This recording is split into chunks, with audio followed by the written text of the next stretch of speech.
I admit it, I'm a little bit embarrassed to say it, but my favorite email that comes from the North Carolina Real Estate Commission is always the newsletter. I am licensed in 3 different states, but North Carolina is the only real estate commission that I'm a member of that sends out a newsletter every month. The most popular part of that newsletter is disciplinary actions. I don't know why every real estate commission doesn't do this. The licensing boards exist to regulate the industry and, most importantly, to protect the public. Why not use everybody's love of gossip to educate them? For me, this has worked really well. I learned from the mistakes of other people, and so far I haven't even gotten in trouble once. And that's saying a lot considering I've been a managing broker for over 5 years and we've closed over $2 billion in sales. Here are some of the things agents in North Carolina have done that have gotten them in hot water with the commission. One real estate agent promised their buyer a certain rate of return that the market just couldn't support. Clearly, that was outside of the scope of their responsibility and outside of the scope of their expertise, or maybe they were just lying to close the sale. They gave the buyer false hope, and they might now be losing their real estate license as a result. They could also be facing civil penalties. Here's another one, and I think this happens quite a bit. A realtor promised a home seller that they had a buyer for their property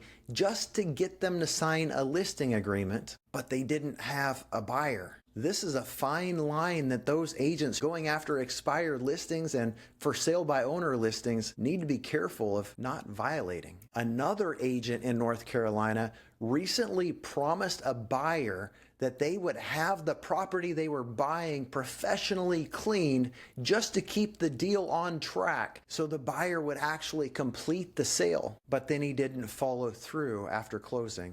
You can't make promises and then not deliver on those promises. Another agent promised a buyer and a seller that they would get signatures from the neighboring property owners in order to help address concerns about an easement on the property. If you're not aware, an easement is when somebody who doesn't own the property maintains a legal right to access that property. But the broker did not have any real intentions of getting those signatures. Once again, this person lied just to get the deal closed so they could get paid, but that's against the law. The last one was when a broker was representing a buyer on a new construction house. And you know, sometimes when you buy a new house in a new development, the road isn't paved yet. Well, the broker promised the buyer that the road would be paved, but they didn't know that the builder was financially strapped and they weren't actually able to finish the project and pave the roads. Guess who got in trouble? It was the realtor. Some of these stories are interesting, but they're all educational, and it shows the hard work and the liability that real estate agents take upon themselves. A lot of people make remarks about how much money realtors make, and they can make a lot of money, but the good ones earn every penny. If you're a realtor, do your job well. Because if you give somebody a bad experience, it reflects negatively on all of us, and you just might find yourself getting in a heap